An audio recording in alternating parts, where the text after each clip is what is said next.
She stood in the hallway at 3 a.m., staring at me. Her mouth was moving, but no sound came out. Then she started laughing, without blinking, until her neck snapped sideways, and she ran at me on all fours.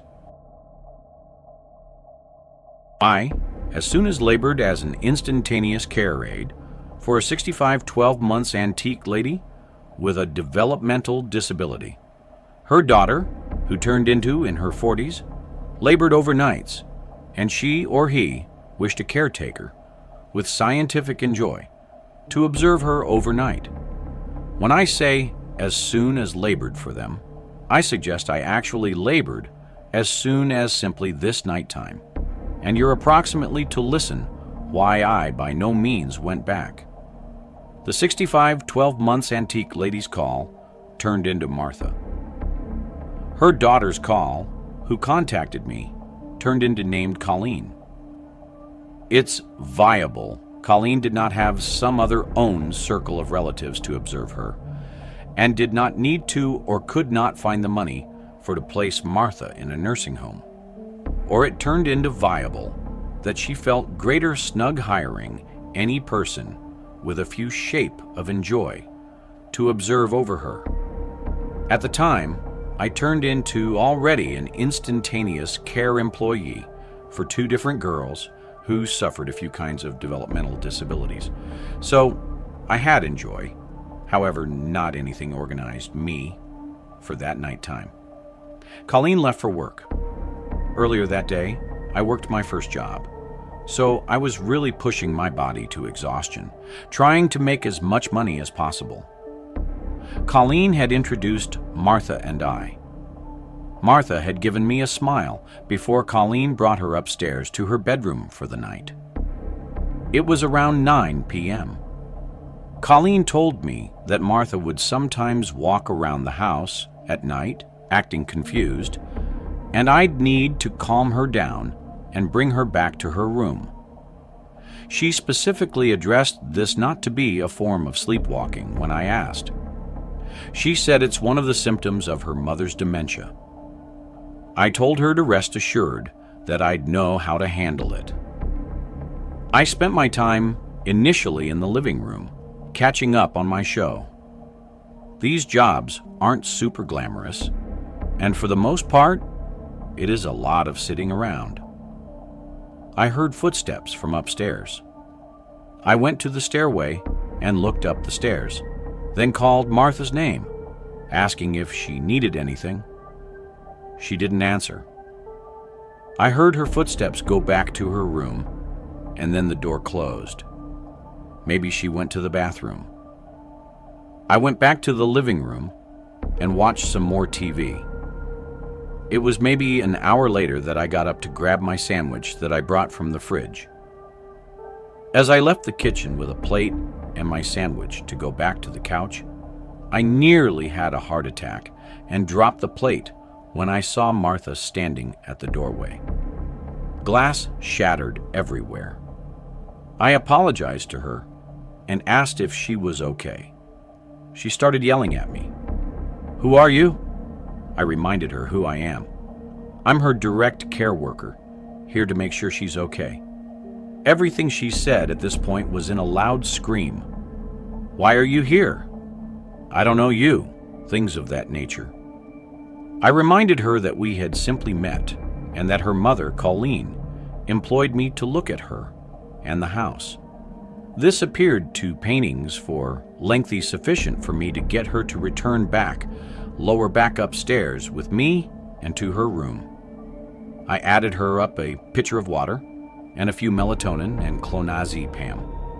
I made positive she took each earlier, then going lower back downstairs. After some hours, I became truly exhausted. I needed to get a pair hours of close eye. There was a spare bedroom upstairs with a twin-sized bed where Colleen said I could rest if needed. I felt like at this point Martha was asleep for the night from the melatonin. I fell asleep within minutes, but I was asleep for only maybe an hour. I woke up to a sound from downstairs. It was this repeated slamming, every 1 to 2 seconds, something from downstairs was being slammed. I jumped out of the bed. I had left the bedroom door open so that I'd hear anything if Martha got up. Case in point, right here. When I got to the stairs, I realized the slamming was coming from the kitchen. I walked down the stairs in as quick of a speed as I could, while still remaining quiet. Getting to the bottom, I peered around the opening to the kitchen, and what I saw was like a scene from a scary movie I'd seen before. I saw Martha in the darkness, standing in front of the oven, repeatedly opening it and slamming it shut. It was horrifying. When I say I saw Martha, I really only saw her silhouette. It was that dark in the kitchen. I said Martha really loudly, and she stopped, turned to her left at me, shut the oven door one final time, and started walking towards me, towards the stairs. I said in a now softer, kind of scared sounding voice, "Are you okay?" She got close enough to me where I can now see her facial features, and she looked at me with this blank expression, then walked right past me and started walking up the stairs. I followed her upstairs, but as soon as she got to her room, she slammed her door shut. I knocked on the door, saying, "Martha, are you all right?" She didn't respond. I quietly opened the door, just to peek inside, and I saw Martha at the side of her bed, just standing facing the wall. I've seen a lot, but this was some pretty unsettling behavior that I feel like is the exact kind of stuff you'd see in some scary movies. Like I mentioned before, I walked over to her and gently eased her into the bed. When she was laying down, I covered her, and for what I was hoping would be the final time, I said goodnight, Martha, and shut her door. I went across the upstairs to the spare room and went back to bed. I purposely tried not to fall asleep for at least half an hour, just in case she'd wake up again, but I don't even know if I made it that long. All I know is I fell asleep pretty freaking quickly. I woke up once again, however much later. The room was still pitch black, and the 1-hour alarm I set had not yet gone off. I looked around the room, wondering what woke me up. I didn't see what it was until I heard a sound from inside the closet. I then noticed the cracked open closet door and the black shadow of a head peeking out of the closet. Again, I almost had a heart attack. I said, "Martha." She didn't answer. I kept saying Martha a bunch of times until she pushed the door open and I saw her approaching the bed slowly. She started saying what she was saying hours ago again. "Who are you? I don't know you." As she got closer, I tried calming her down, reminding her who I am. I reached for the lamp next to the bed and fumbled with it until it turned on. Martha was holding a huge kitchen knife in her hand. At this moment, everything changed. Martha was now a threat to my life, and I had to worry about myself, not her. I screamed at this point. Martha put the knife down. I guess my scream stressed her out because she got closer and started screaming back at me, still repeating, "I don't know you." I wasn't going to attempt to calm down a knife-wielding dementia patient. That was not in any job description. I mapped out a way to run around her in the bedroom, and I went for it. I jumped off the bed on the side further from her, and she screamed again. "Who are you?" She swung the knife at the air as I ran past her. It was a slow and weak swipe from what I saw, but nonetheless showed that she had intentions of actually using it.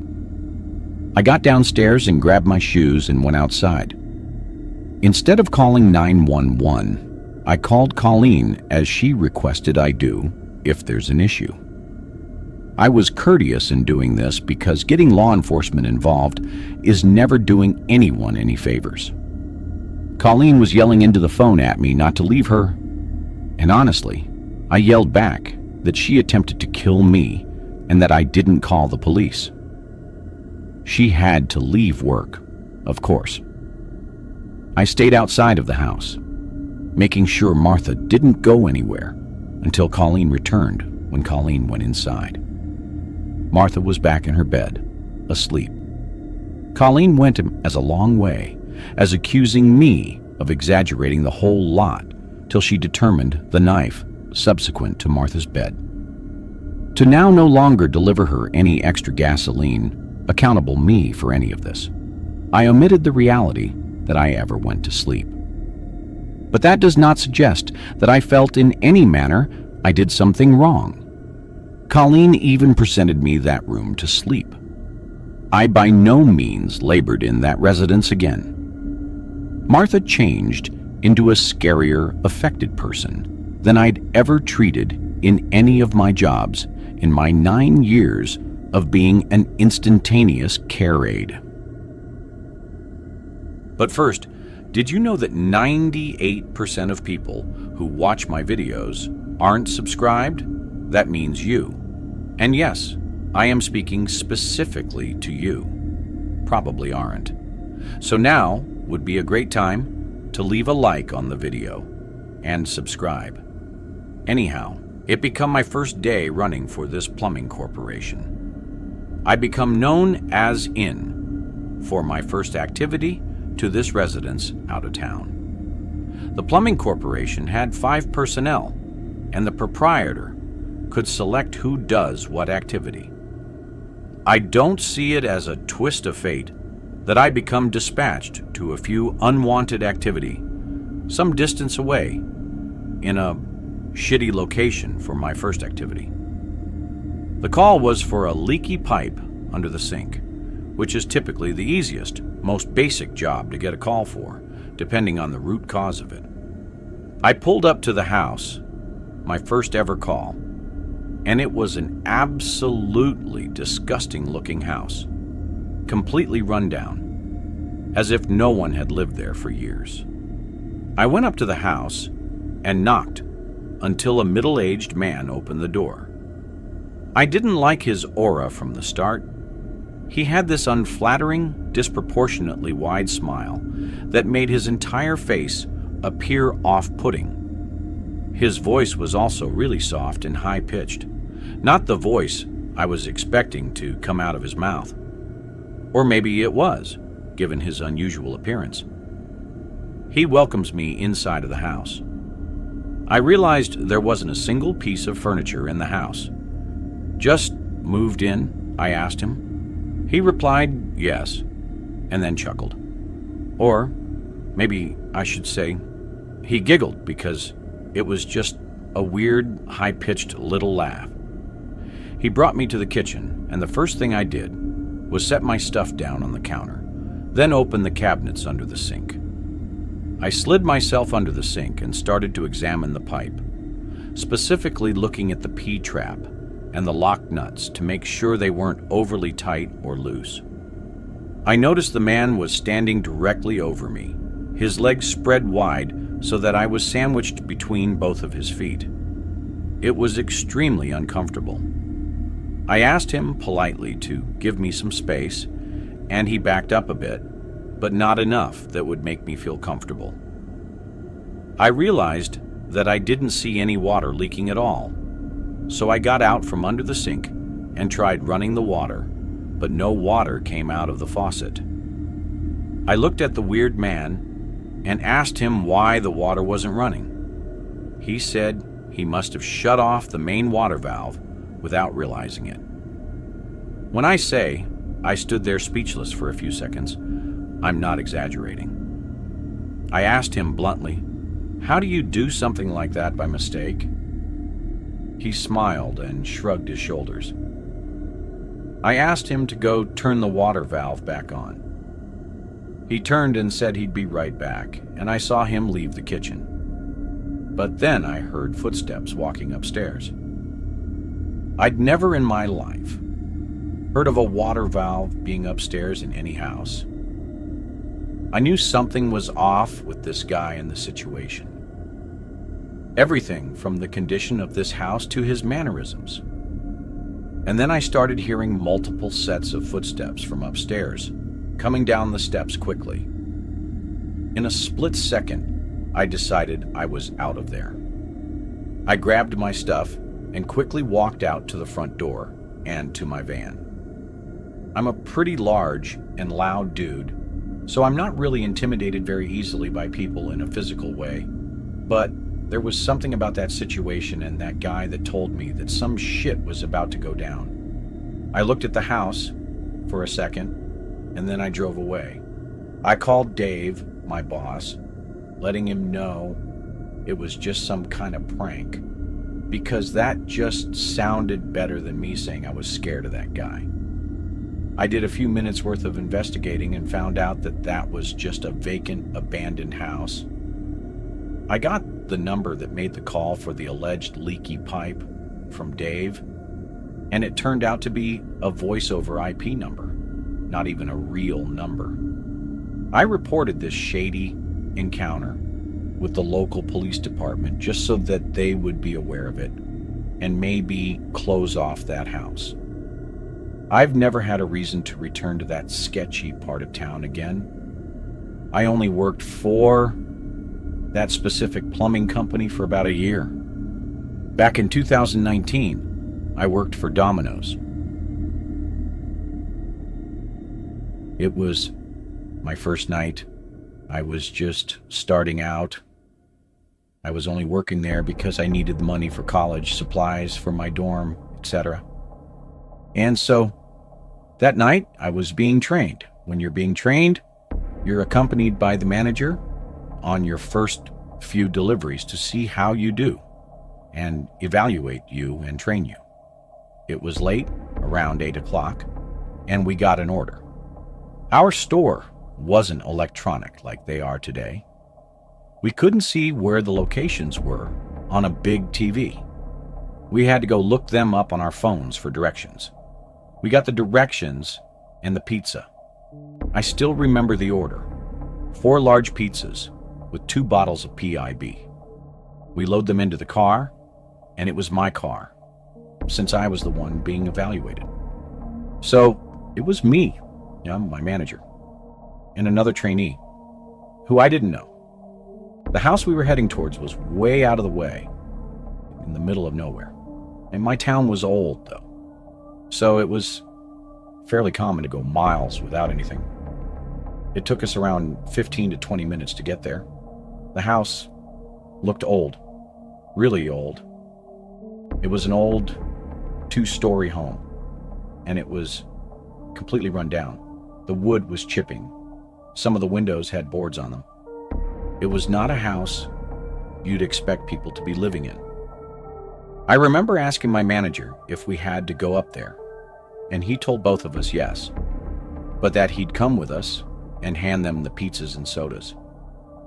I hesitantly got out of the car and noticed that the other guy, who was new, was very nervous as well about walking to that front door. We finally started making our way to it when the other trainee said he thought he saw someone watching us from the furthest window from us upstairs. Our manager told him he's just paranoid and that this shouldn't take more than a minute or two, making sure to tell us to stay calm and be nice. I don't know how I had the courage to ring the bell, but I did, which of course didn't work. So my manager pounded on the door. No answer. We waited about 15 seconds and knocked again. Harder this time. Still no answer. We were all getting impatient, and there was a smell of something rotten. We couldn't tell if it was the house or if something inside had died. Finally, after about a minute of impatiently waiting, someone opens the door, but not completely. They opened the door, only showing part of their face and asking who we were and what we wanted. My manager said we had their pizza. The guy quickly unlocked the door and acted all friendly towards us. It freaked the 3 of us out. It was an older gentleman, in his 50s at least. He told us it took him a while, to open the door because it's hard for him to get around.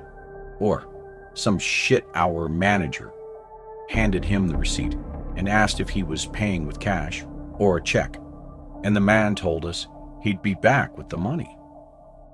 He left the front door open, so I looked around to see what the house looked like inside. Empty, completely empty. No furniture or anything in that house, just the floor and a couple of blankets. Obviously, this guy was homeless and was just living here since no one else was. That's when we heard footsteps coming from upstairs. More than one person, too. That's when we got uncomfortable about the situation. The realization of what the other employee said became true. Someone was probably watching us as we walked to the front door. My manager yelled out if the man had the money yet, but he never got a response back. The footsteps stopped.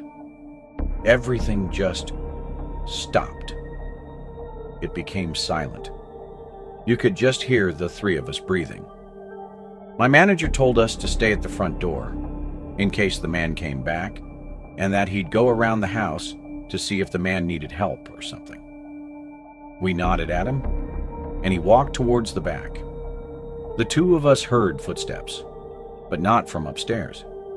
They were coming from below us somehow. We both looked completely puzzled and confused, and honestly uneasy about this entire situation. That's when we heard our manager scream and heard frantic running. He ran to the front of the house where both of us were and told us to go back into the car and that we're leaving. I've never driven a car faster in my life. My manager explained to us that when he was walking around to the back, he saw a group of people in the darkness surrounding a sort of makeshift campfire, but it was very small. He got closer to them and noticed in the middle was a baby deer. The group of men were sitting around laughing at it as if they found it funny. The minute he said that, my heart almost stopped. The new guy and I quit right after, and I heard the manager quit a month after this. I'd never worked a delivery job again. Obviously, we walked into some kind of cult meeting, and I'm just glad we left when we did. If you enjoyed this video, don't forget to hit the like button and subscribe to the channel for more amazing video. Turn on the notification bell so you don't miss any updates. All right, that's it for today. Take care, and I'll see you in the next one.